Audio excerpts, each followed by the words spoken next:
you are invited to a murder.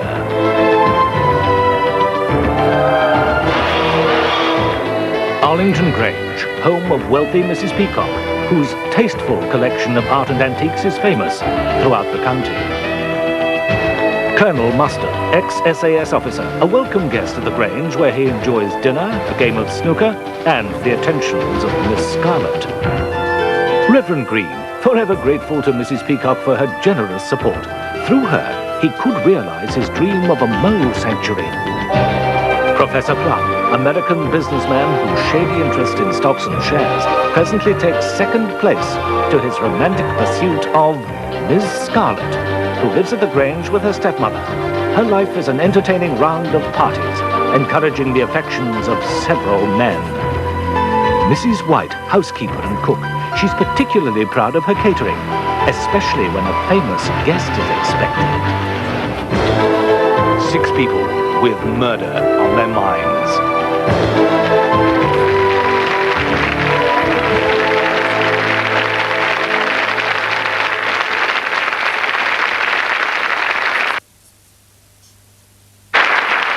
Good evening. A murder has been committed at Arlington Grange. To solve that crime, we have to discover who did and in which room the murder took place, in classic Cluedo style.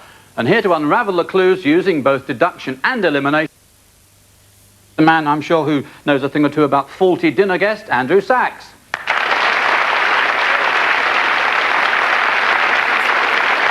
Have you ever played a detective? Yes, twice in the West End, several times in Rep, I think, and Father Brown, a clerical sleuth of G.K. Chesterton on radio. Me. Your partner in crime? Ah, this is the lady on whom I rely. This is Dee Williamson, who is a legal executive in a criminal practice in Liverpool. Though what crimes they commit there, I don't know. Tell us about it, Lee. Have you always been in the legal side of it, though? Yes, I have. I was policewoman in Liverpool many years ago, and store detective also in Liverpool many years ago. Goodness me. But now I'm on the other side.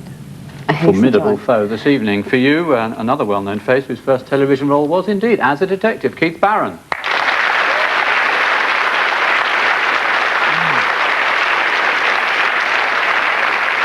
But you weren't the man in blue, Keith, were you? No, I was a plainclothes policeman, Detective Sergeant Swift. My first television job here, actually, in about 1743. It's taken that long to ask me back. I'm very pleased this evening to have by my side Miss Harriet Cozen. She's a customs officer from Gwent and an expert in Cluedo.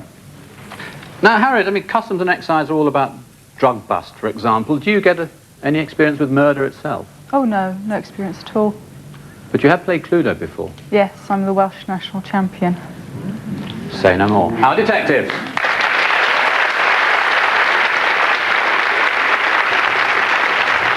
Our investigations indicate that tonight one of these 6 weapons was used to commit the murder. A billiard cue, this antique pistol, some poison, an antique sword, a bow tie, and finally, this paperweight. Oh, and there's another part of the mystery for our detectives to solve. In which room at the Grange did the murder actually take place? Was it in the drawing room, in the study, the kitchen, the dining room? Was it the billiard room? Or was it in the library? And now to the evidence. In the events leading up to the murder, Mrs. Peacock has invited Peregrine Talbot-Wheeler, the famous art critic and presenter of television's Antiques Treasure Trail, to dinner at the Grange, in the hope that he would value her art collection. We join Mrs. Peacock and some of her guests in the drawing room.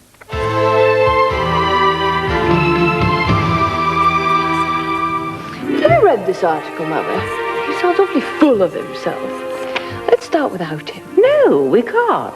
You don't invite the star of the Antiques Treasure Trail to dinner and then eat it before he arrives. I don't see why you had to have Peregrine Talbot-Wheeler value your collection at all. The insurance company could have done it just as well. I'm starving. Cheer up, Vivian. You're always saying you want to go on a diet. So, you think I'm overweight? Mr. Talbot-Wheeler. Good evening. Mr. Talbot-Wheeler, so glad you could meet. Dear lady. Mr. Talbot-Wheeler, it's an honor for us to have you here. The honor, dear girl, is all mine. Shall we go through? I'll introduce you all during the first course, boys. I do so enjoy the antique treasure trail, Mr. Talbot-Wheeler. I do think you do a marvellous job of explaining things. You do? I must confess that I loathe the wretched program. Do you? You don't enjoy being on the television? Not in the least, dear lady. It pays the bills, that's all. I prefer the world of the arts. I would far rather spend an evening looking at a well-crafted piece of furniture than some plastic goggle box. Television is a shallow, proletarian medium. But surely it must be wonderful, being able to tell a person that the little jug they've had in the attic all those years is worth tens of thousands. If you like that sort of thing. I prefer the other extreme. Take some greedy prole who hasn't an artistic bone in his body and thinks that antiques are just money in another form. And you tell him that his £10,000 masterpiece is merely a mass-produced piece of schlock and not even worth £10. It's things like that that make the job more tolerable. Mrs. Peacock, what is this dish? Veal in white wine. Veal? I'm eating veal? Yes, it is rather difficult to tell, isn't it? And what's that supposed to mean? Oh, I'm sure that Mr. Talbot-Wheeler didn't mean anything. I meant that it tastes odd. Have you ever cooked veal before? I have, but people are usually there to eat it when it's ready and not 3 hours later. I'm sorry, Mrs. Peacock. I'll go and see to the desserts. I'm so sorry, Mr. Talbot-Wheeler. I do apologize. I quite understand. It must be so difficult getting servants in the country. Actually, it wasn't the cooking I was worried about. I don't believe in eating veal. Really? How fascinating. The vicar has a point, really.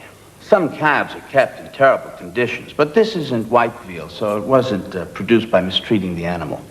Is the agriculture your subject, then? No, finance is my game, but I do have a controlling interest in a major food company. Ah, a whiz kid, eh? And there was I thinking that you were only a professor because it's easier to become one in America. After all, they don't have enough heritage there to understand about titles, do they? What do you expect from a country that pronounces lieutenant, lieutenant? True. Mind you, they're not so bad about hanging on to titles that don't really belong to them anymore.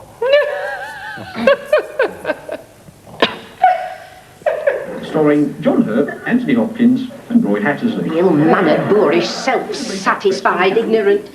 Mr. White, are you listening to me? Oh, what, dear? Oh, yes, of course. Yes. Oh, you don't care, do you? All afternoon I spent slaving over a hot stove. He arrives 3 hours late and incinerates that my cooking isn't good enough for him. Well, I hope that veal poisons him. This is more your style, Professor. Mississippi card sharps used to use these. Quiet, efficient, easy to hide. Quite the professional's weapon. Now, this is altogether a more aristocratic piece. Not rare, of course, but quite pleasant just the same. Not worth anything, but nice to have. Right. My great-great-grandfather used it at the Battle of Balaclava. Really? I suppose the Mississippi card sharp was a relative too, Here. Aha! So this is your Rembrandt. Marvelous.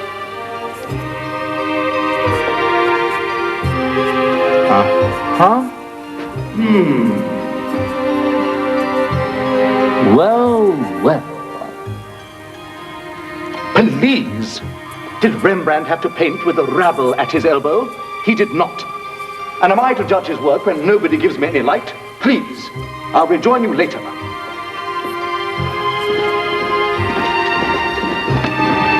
Shall I stay, Peregrine? No, I must have absolute quiet, please.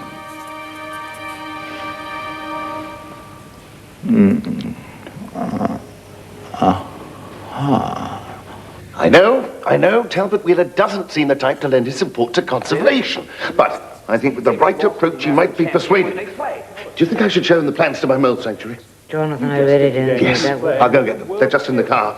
Yeah? Well, this gang could beat you anytime, any place. Well, that sounds like a challenge to me. Right on, Viv. Well, I almost feel sorry for you. I'll have you know I was the campus champion. You'll find snooker a bit different from pool. We prefer our games a little more taxing in England. Come on. I'll keep score. No cheating, boys. Wonderful. What a wonderful evening.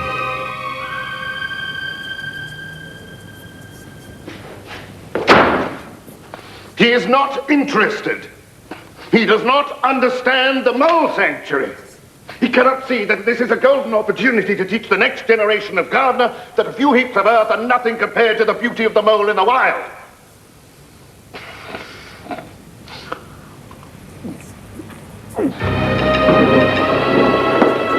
About time. Have you had your shot yet? I was waiting for you.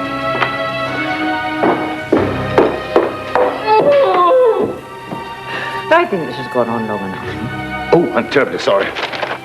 Not you, Jonathan Talbot-Wheeler. He could be stealing that painting for all we know. I think it's time I went and had a word with him.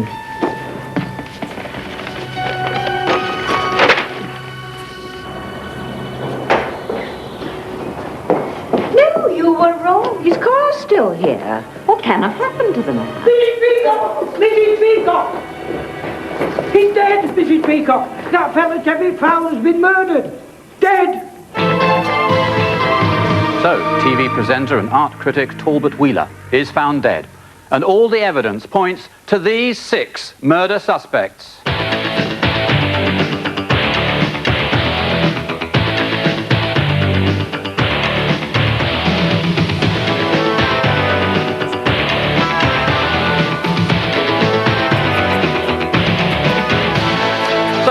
There are the murder suspects, the 6 weapons, and don't forget, the 6 rooms at the Grange. The drawing room, study, kitchen, dining room, billiard room, and of course the library. But first, to decide who begins, Andrew and Dee, a test for your powers of observation. He was looking at a painting on the landing. Who painted it? You know. Rembrandt. Rembrandt, correct. This means you now have the right to go first with 3 questions to the suspects and then a deduction. But there's one final point before you start. 5 of our suspects this evening will be telling the truth. Only the murderer can lie. First question. Right, first question. Mrs. Peacock, I'm very interested in your relationship with the Reverend Green. I see it goes as far as sharing your gin or vodka and tonic with him, which he doesn't seem to appreciate, yet he is attracted to you. And I just wondered, I know what it is that attracts you, I believe. It is your desire to raise money. How does he wheedle the money out of you, Mrs. Peacock? Oh, with no difficulty whatsoever. As the lady of Arlington Grange, I am obviously generous towards the church. Yeah. We came together over the church roof many years ago. A mutual attraction. Second question, please. Colonel Mustard, what were you doing while you were waiting in the snooker room for Professor Plum to arrive? I was becoming extremely angry. It's very irritating to be left twiddling one's thumbs, frankly. Why don't you tell the truth, Mr. Colonel Mustard? The reason you were upset is because I was winning the game, and I did win the game. But your third question, please. Third question. And then a deduction. Yes, Reverend Green, you won't remember this, but about 6 months I went to one of your church fetes, and there was, extraordinarily enough, a copy of the same Rembrandt that was in the house, and it was going for £5. I tried to buy it, but you had bought it before me. What did you do with it? I'm afraid I don't recollect. Are you sure it was one of my fakes? Was it Save the Mouth, which is my pet charity, as everybody knows? Can we stick to the question, please, Reverend Green, huh? No, I don't know really what you're talking about. I think you'll have to put up with that answer, I'm afraid. Yes, now, you've had 3 questions. A deduction, please. Reverend Green goes to any lengths to raise money for... How dare you! Give me a chance. It goes to any lengths to raise money for his causes, and I applaud him for it. And substituted the fake for the Rembrandt, and is probably for sale at Christie's now. He did it with a paperweight in the study. So you're saying that... Absolute balderdash. The Reverend Green, with the paperweight in the study. Right. You're right on one of those assumptions, but only one. So we'll move now the advantage to Keith and Harriet. Your question, please. Colonel Mustard, can you tell me, do you always wear your napkin outside, you know, tucked in? It's something I've done since I was a member of a particular mess in the army. I see. And all of us wore it like that. Yes, never on your knee. Never on our knees, no. Well, for the moment, all of them are in a mess. Second question, please. Mrs. White, obviously a cook par excellence. Do you usually give your husband the dish to lick when you finish something? I'm afraid that is one of Mr. White's little perks, as he calls them. Fine. I can't quite see the relevance of this line of questioning, but third question and then a deduction, please, Keith and Harriet. Mrs. White, may I ask, what did you put in the cupboard or get out of the cupboard? I did say to Mr. White that I hoped the veal might poison him, and I think that is probably what you're talking about. But I was, at the time, only speaking metaphorically. I do assure you. Yes, thank you. I think there you have it. I went to the cupboard for chopped chips to top off my desserts. Absolutely, quite right. Sweet innocence, we might call it. Your deduction, please. Well, we think it's Colonel Mustard. Why? He's an arrogant man, and Talbot-Wheeler has attacked his manhood and his pride by saying that he's keeping his title when he shouldn't be. With the paperweight, it's got to be the paperweight, in the billiard room. So you're saying it's Colonel Mustard with the paperweight In the billiard room. I'm afraid you're wrong on all three of those assumptions, so we can eliminate those elements from further inquiries. Colonel Mustard is entirely cleared of suspicion. So, there you have it. But before we go on, I want to put that same evidence to our grand jury here, the 300 members of our studio audience. Now, you've seen the clues, you've heard the suspects, and you've listened to the detectives. But what's your verdict? Now, this is your chance to point your finger at the brutal killer. So, please make your decisions now.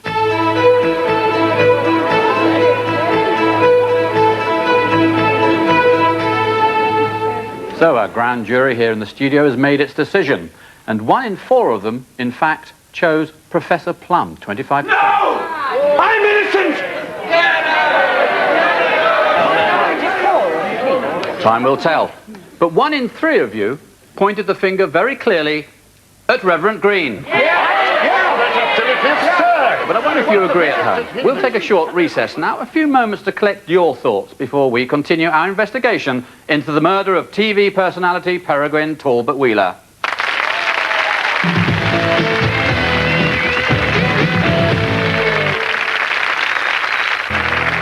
Welcome back. A murdered television art critic with, we now know, 5 possible murder weapons in 5 rooms at Arlington Grange, and with Colonel Mustard now eliminated, the certainty that one of these 5 other suspects is the murderer.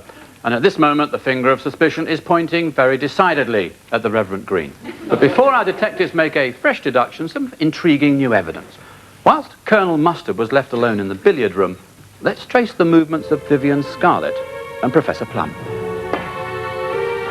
All yours, Mustard.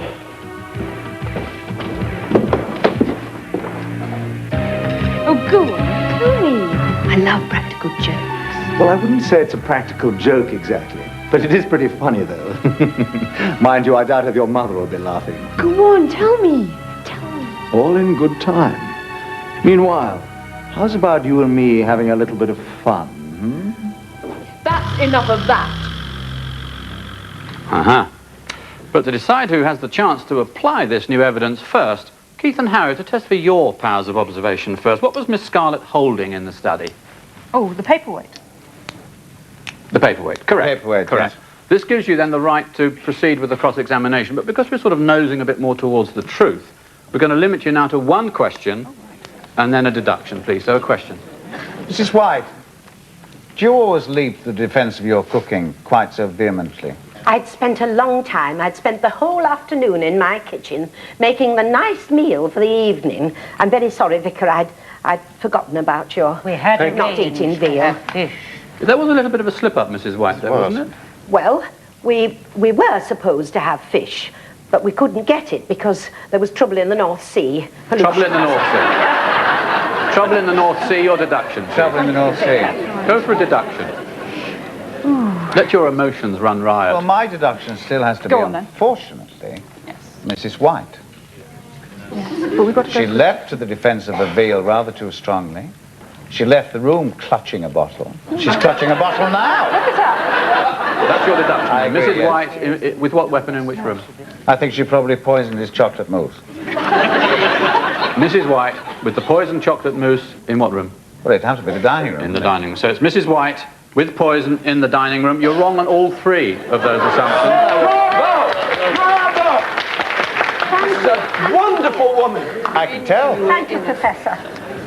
Back to Andrew and Dee, your deduction, your question first, if you wish. We believe it was Mrs. Peacock.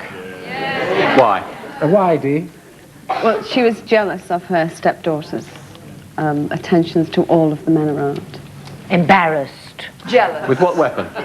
With the antique sword in the library. Mrs. Peacock with the sword in the library. You're right on 2 of those assumptions. Keith and Harriet.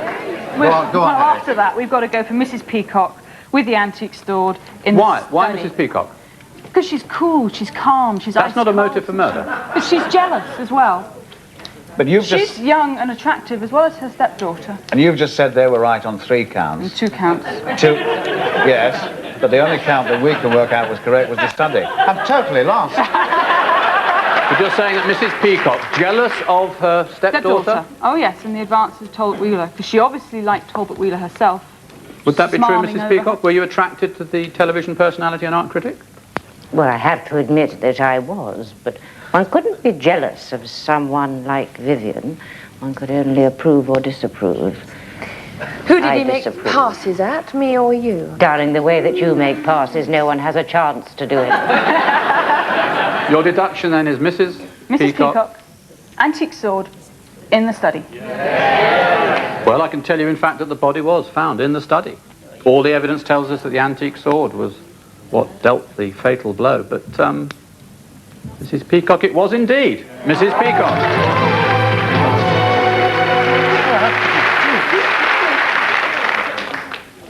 From the moment I found him in the study, I knew something was wrong.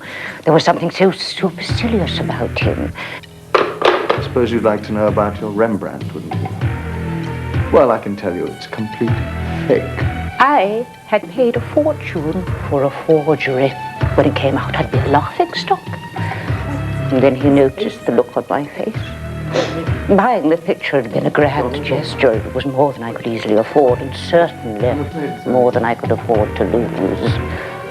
But you knew all the time? That was when he realized he was onto a nice little earner. I can keep my mouth shut if you pay me a reasonable amount of money.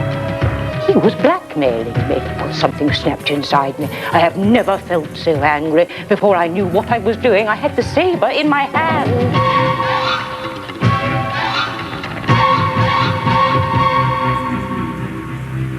I thought I got away with it. Oh, they'll understand it was an accident. Well, they will, won't they?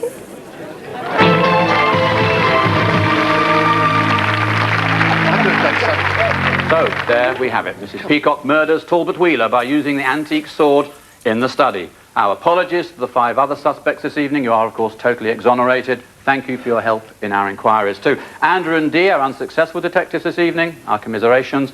And to Keith and Harriet, successful sleuthdom, congratulations. Thank you.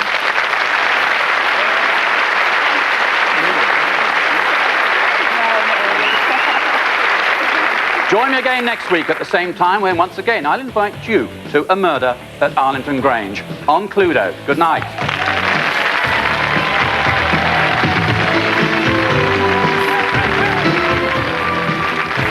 We'd like to apologise for the picture disturbance at the start of this programme and hope it didn't affect your powers of deduction.